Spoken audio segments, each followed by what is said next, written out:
Hi there, and welcome to the Couples Expert Podcast. This is Stuart Fensterheim, the Couples Expert. Today I have a wonderful guest on my show, Marisa Cohen. Marisa is a psychologist who also teaches psychology at a local university in New York. She currently is an assistant professor at St. Francis College in Brooklyn, and that's in New York City. She teaches experimental educational development and some general courses there. She's also the director of something that sounds really interesting, director of Self-Awareness and Bonding Lab, and I probably should ask her a little bit about that. And what that does is it centers on studying the relationship and the science around relationships. And yes, folks, there is science on relationships. And basically, her main interest is looking at gender differences. And I am very fascinated to really talk about, in dating and long-term relationships, what she sees as the differences between men and women, because I don't find as many differences, at least in my practice, between the two. I think both men and women are looking for very similar things. And maybe because I'm a man, men tend to open up and talk with me, and I don't see the same struggles that a lot of people do. The men really wanting a safe emotional place, and if we can have that, and if couples can really develop that kind of close connection, men tend to be very open with their feelings. At least that's my experience. She also teaches, and what we're going to be talking about today has to do with online dating, online, and whether or not online is the place to find love. And one of the things that I just recently learned is that she is involved with developing an app on love and relationships. So I want to find out a lot about that. So Marisa, I want to just welcome you to the Couples Expert Podcast, and I'm very excited to talk with you regarding all the research that you've done and a little bit about how couples can truly find a long-term forever love. Welcome to the show. Thank you so much for having me. Happy to be here. Yeah, before we were talking earlier, just getting ready for the podcast, and what I didn't happen to tell you is that I am actually a New Yorker myself. So I was born in New York, and my dad still lives in the Bronx. New York's an interesting place. And one of the things that I like to do with the guests that come on my show is really get a little background on you. And if you could share with my listeners a bit about why you chose this crazy field that we all sort of work in, and a bit about why relationships as opposed to any other kinds of counseling. Well, I am from Queens originally. I've been a New Yorker my entire life. I currently teach at a college in Brooklyn, and I actually went to school upstate New York. I went to Cornell University, and I wound up taking a course with Cindy Hazan, who's an amazing, amazing attachment researcher. And while I went for my PhD in educational psychology, the field kept calling to me and started to switch my research focus from education into relationships. What was it about relationships? Was there any history in your own personal life that sort of said, I really want to work in that field? Or was there something about relationships in particular that had you say, I really want to do that? Well, I guess a bunch of different areas in my personal life kind of converged to make me want to focus on relationships. In my academic studies, while I was getting my PhD in educational psychology, I was focused on relationships in the classroom. So a different type of relationship, but, the relationships between students and teachers and what makes students engage with the course material. So there's always been relationships kind of in the background. Having a background in psychology, my friends would often come to me to ask me relationship-related questions. And I was also an avid online dater at the time. So kind of, all aspects of my life were leading me towards relationships. And one of my first research studies that I did in my lab was kind of marrying relationship science with educational psychology, focusing on how much you value education when choosing a potential mate. So from there, I kind of moved out of the education area into full-on romantic relationships and what makes them successful. The whole concept of science of relationships for a lot of people makes absolutely no sense. I understand, yeah. And as an emotionally focused therapist, the person that I sort of have studied more than anyone when you start talking about attachments is Susan Johnson. And the attachment-based theory is something that I absolutely believe in. And I usually recommend to folks that if you are going to seek out some help, unless someone is really an attachment theorist with their counseling, run the other way, because we don't want to just deal with surface issues. We want to really understand those needs. And you also mentioned online dating, and that's really one of the reasons that I wanted to have you on, is to really pull that whole thing apart. There's so many different feelings that people have about the safety of it, about whether or not finding someone online makes any sense at all, and how people could truly do that. And more, I think we're hearing the stories of people who find a partner online and end up getting married. But does it work? Does it last a lifetime? And that's really part of my questions for you in your research and in the things that you've been studying. What have you found about online dating that might be helpful? Okay, well, full disclosure, I met my husband online. You name the site, I was on it, so I might be a little bit biased, but I do try to take out my personal biases when I do my research. And what's really interesting is that people are really starting to question technology, and especially like online dating. Is that changing dating in and of itself? Is it changing love? Is it changing the satisfaction we derive from our relationships? And I don't think so. What online dating is really changing is it's changing the process of courtship. It's not changing the final outcome. Whether relationships are going to be successful or not, it really doesn't matter if you meet online or in real life. And a lot of the research in this area, there's mixed research. Some studies show, there was a study by Kakiopo and colleagues, which showed that, in fact, online dating leads to more successful relationships with greater marital satisfaction.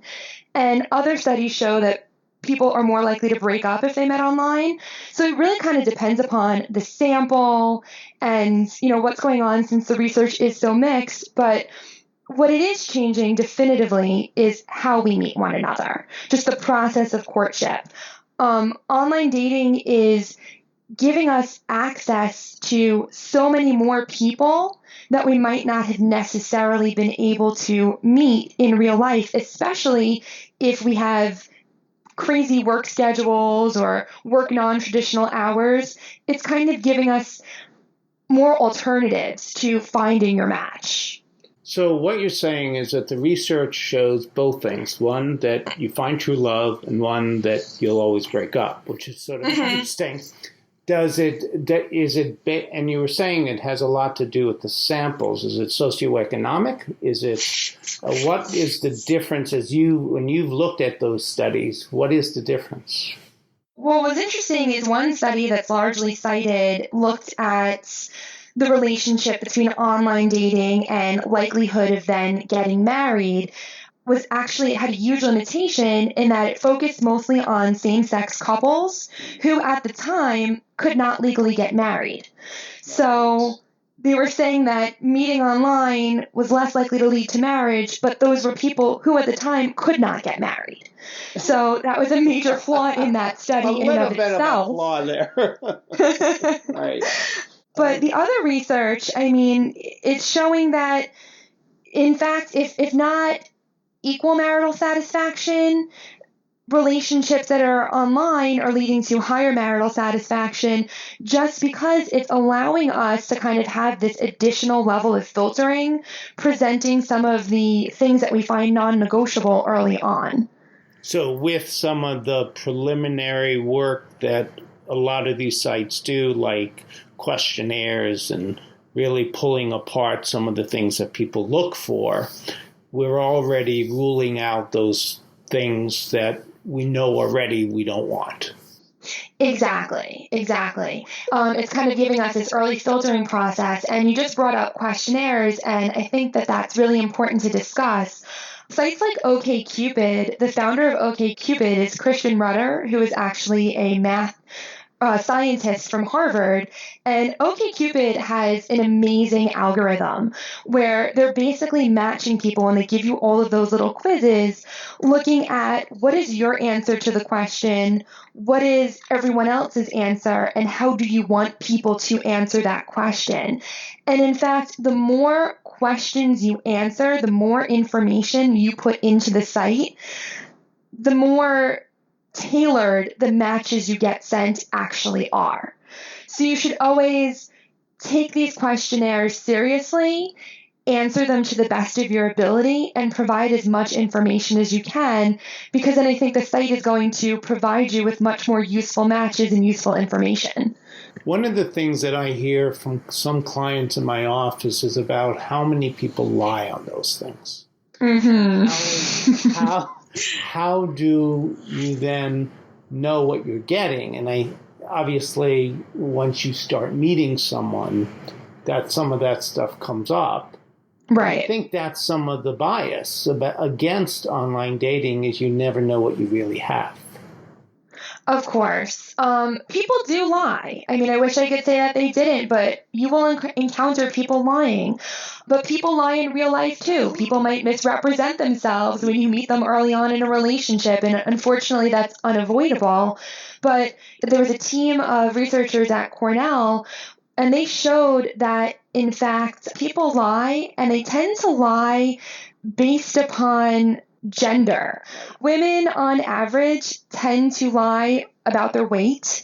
I was going to say, yeah. In fact, they will underestimate their weight when they enter that information, and men on the whole tend to lie about their height. And income, right? Yes, income as well. Right. I mean, that was my guess, that from men, they want to look better in that way. You know, and it's funny because I shared with you as well that I met my wife on eHarmony. Mm-hmm. One of the experiences that I had with the online dating were the photos that were on the site. When I met some of the people that I actually got together with, they must have taken these photos 10 years earlier because they looked nothing like what was on the site. And I've definitely come across that myself as well. I tell this funny story about it too, because when I was dating and doing the online dating was when pagers were still around. And, you know, none of us use pagers anymore because we have cell phones and all the smartphones and all the computer stuff. And one of the things with pagers is if you turn them on and off, they would beep. And you'll appreciate this as a psychologist. So as a counselor, I sit down and I finally meet someone and we're having a conversation. If the conversation is boring me out of my mind and I have no interest to really, but then you don't want to hurt someone's feelings. Right. When you're sitting down and you're doing that. I used to very slowly move my hand down my side, turn my pager on and off, and say, I now have a crisis call. That is an excellent exit strategy. Excellent exit strategy. That's right. I mean, we're laughing about this, but if you start thinking about it, it's very sad. You know, right. But it's so, you know, there's the good side of this, and then there's the sort of difficult side. The good side for someone like myself, who socially, you know, growing up, I was quite awkward. And dating was not really something that I did until I got out of the house and I was in college. And then I ended up I was a teacher for a while, and I missed out on the time period where most people fell in love and got married was, either, at least when I was growing up, either in high school or in college is where you met. You met someone and you fell in love. And now I'm in the workforce, but I'm not someone that is out there and want to do the bar scene. And Right. I had no way of meeting anyone. And for many years, incredibly lonely and sad. But then technology kicked in and the online stuff started, and that I could do at 2 a.m. That I could do, and it opened, and you were talking about this earlier, it opened the world to me. It opened the world both nationally and internationally. And so many people today, even now with this podcast, for example, I meet people like yourself online. And we would never be having this conversation 30 years ago. Exactly. And if you and I were single, just joking around like we're doing here and having fun and me interviewing on the podcast, by the time this podcast was over, I could say to you, hey, you're nice, I'm nice. Why don't we get form together? a connection. That's right. Exactly. And you begin courting. And it's a real courtship. And that's really my message that I want to get out and I want you to respond to, is because so often they say it's not a real relationship. It is a real relationship because if you think about it, you're just meeting people for the first time. It's the access point is online. Right. Presumably, after you make an initial connection, you're going to meet in real life. And that's actually one of the points that I try to hit home with all of my friends that are currently online dating is that don't go through this whole process of creating multiple pen pal type of relationships. Right. Go as fast as you can to let's get together.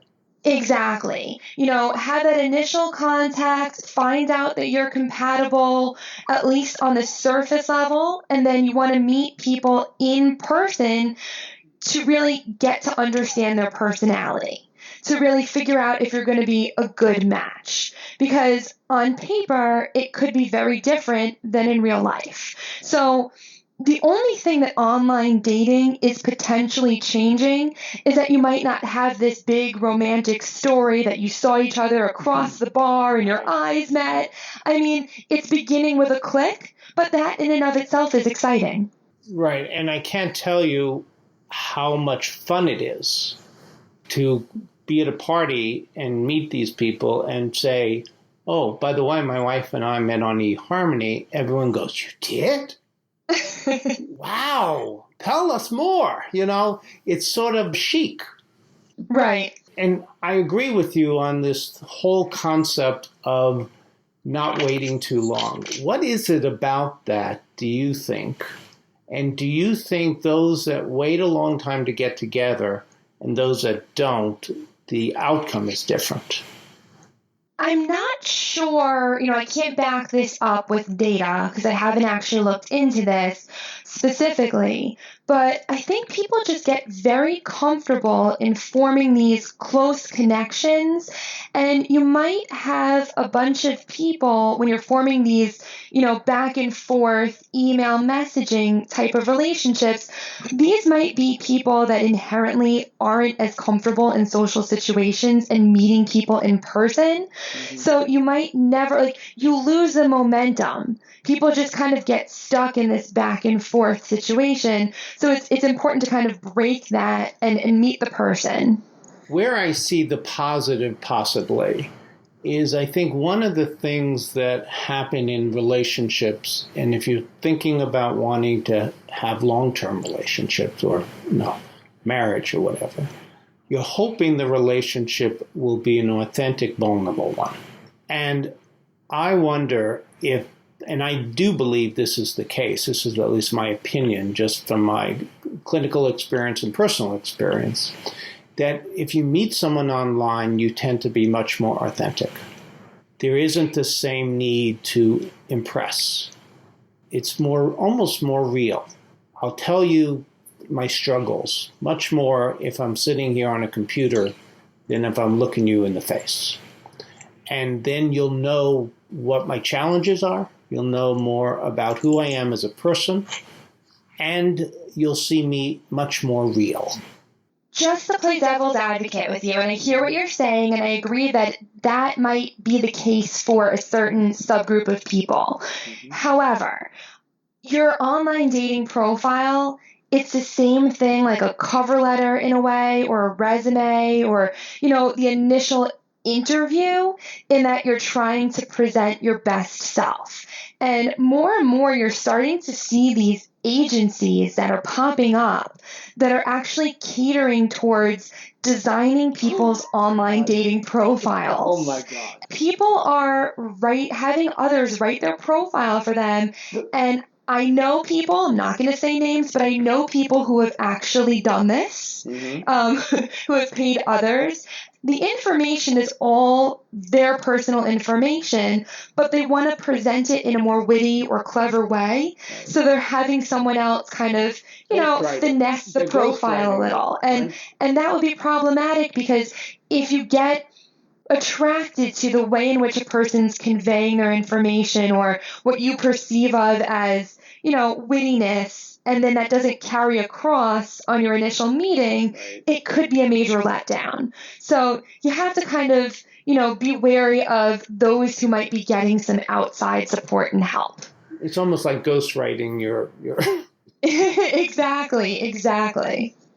What have you found in some of the work that you're doing in terms of, because I know that you're involved with a lab of some sort in the school that you teach at, as well as developing some apps in terms of, and your book that you mentioned, and please mention your book, because Sure. You've been gracious enough to be willing to give away one of your books free.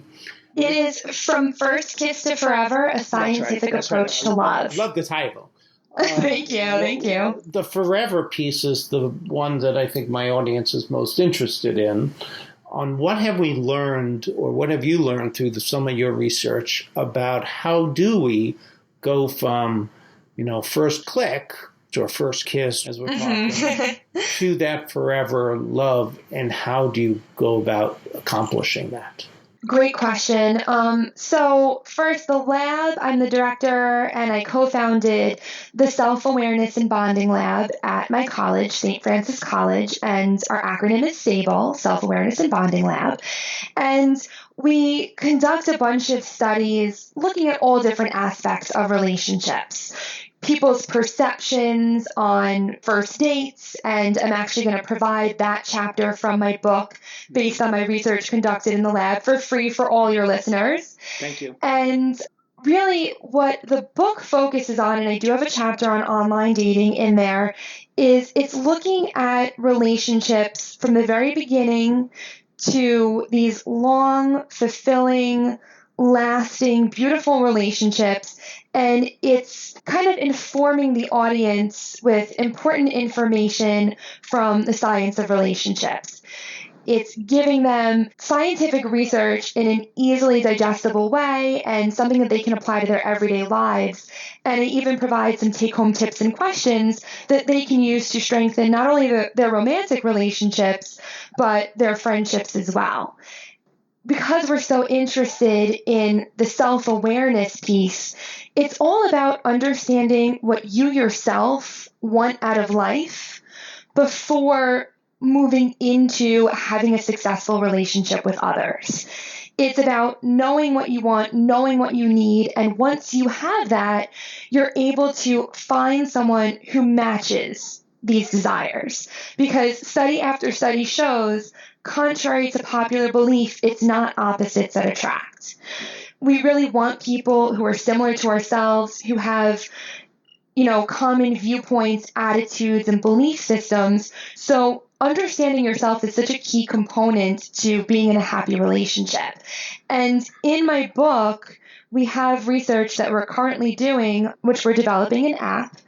It's called Mate Match. I worked with one of my research assistants, Section Dolma, and this app basically is going to provide people with questions that they should be asking early on in a committed relationship. Not on the first date, because these are some very serious and intimate questions that you really want to ask when you know that you're committed to another person and you're thinking about taking that next step, whether that be cohabitating or engagement or marriage. And it's questions that you should ask yourself too, even before entering relationships. Things like, how do you plan on dealing with finances in the future? Do you have any outstanding loans? Are you planning on pooling money together or keeping separate accounts? Which can often lead to arguments down the road if these discussions aren't had. Things like, how important are children to you? Do you want children? Are you not planning on having children? What about pets? Are you an animal person? Do you plan on having animals in the home? Religion. How important is religion in your life? Is this weekly church attendance or going to temple or mosque? How much of your everyday life is governed by religious principles? That's an interesting one, different than, is religion important to you? Right.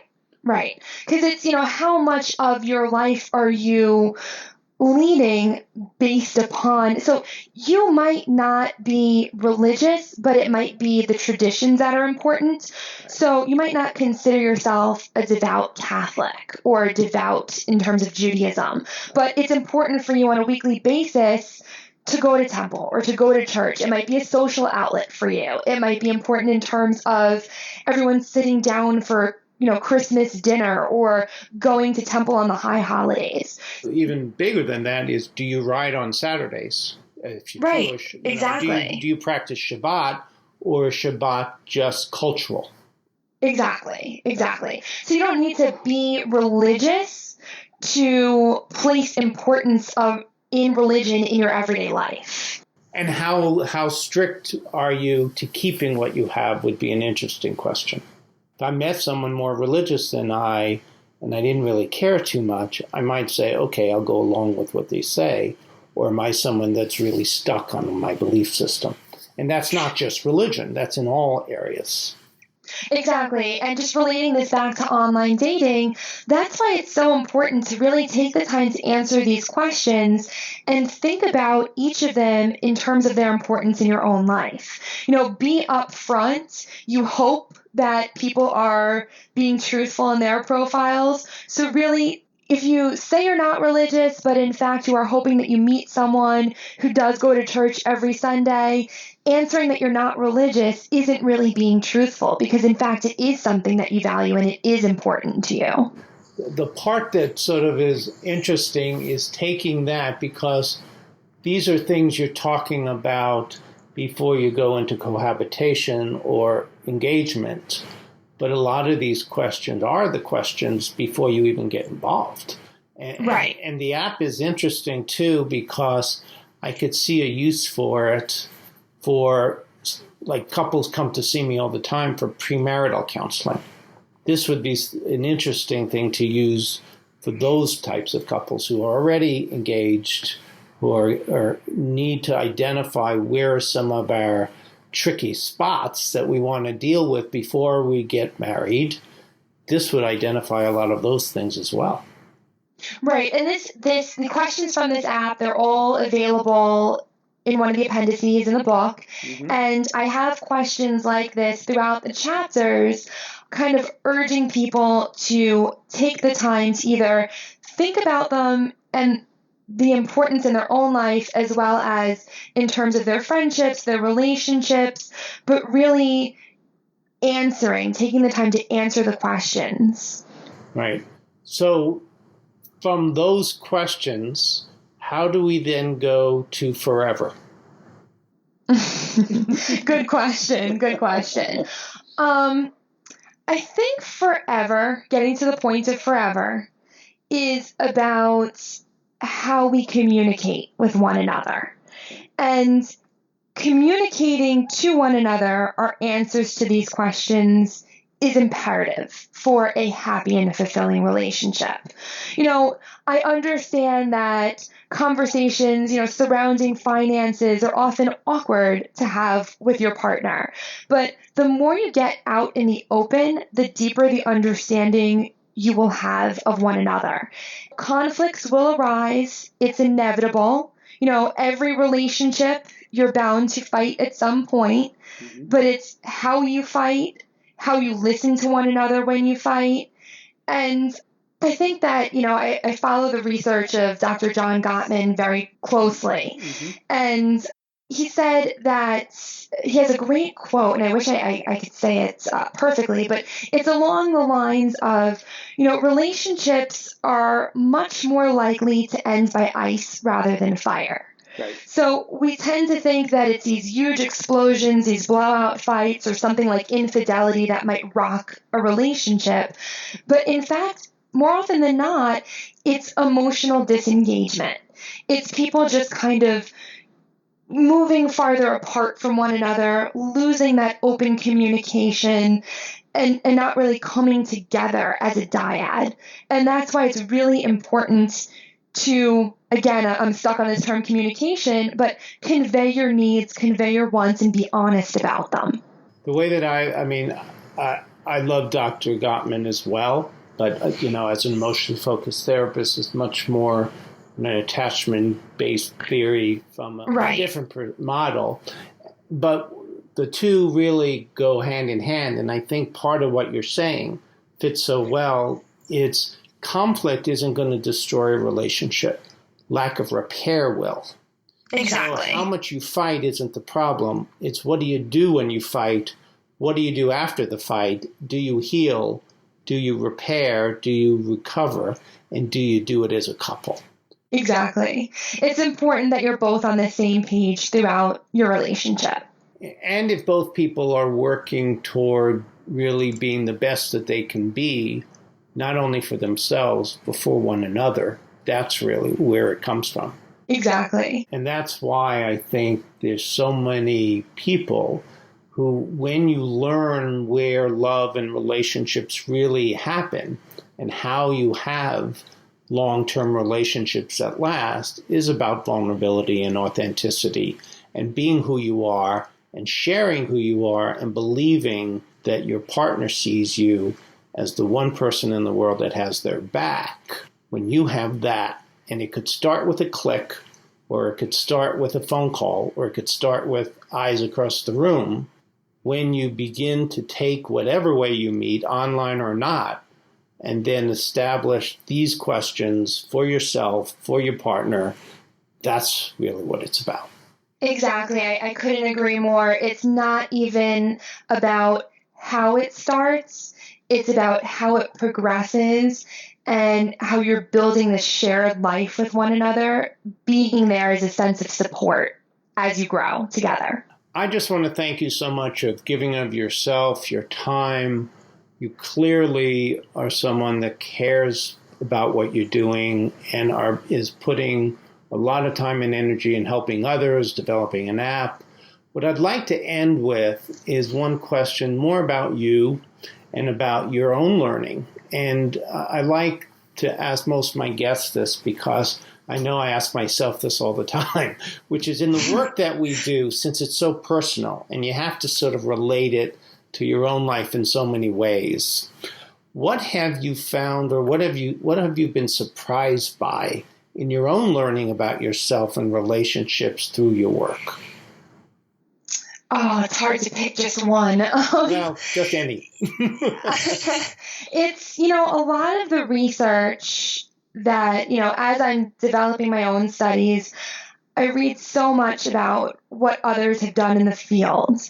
And one of the things that's been so striking to me, I'm going to go back to, John Gottman's research here, and I try to apply it in my life now, is that the ratio of positive to negative interactions that you have with, your partner, but you can apply this to any relationship, and I'm really trying to do this, is that in order to just maintain a relationship, and we're not even talking about a happy relationship, in order to just maintain one, the ratio of positive to negative needs to be 5-1. Right. So it's not just about breaking even. So you got to steer clear for people that tend to be sarcastic, and sometimes, what you think that you are conveying is not necessarily being conveyed to your partner or to your friends.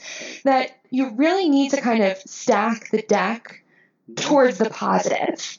And, for happy relationships, successful relationships, the ratio really needs to be closer to 10-1. So I'm really just trying to infuse my life with positivity in my interactions with others and really focus on the good. I love that because the other day I sort of threw out a challenge and I said, I want you to go 24 hours with no negative talk about anything, not your work, not your life, not your relationship, not your kids, just 24 hours. That's it. One day. It is so hard.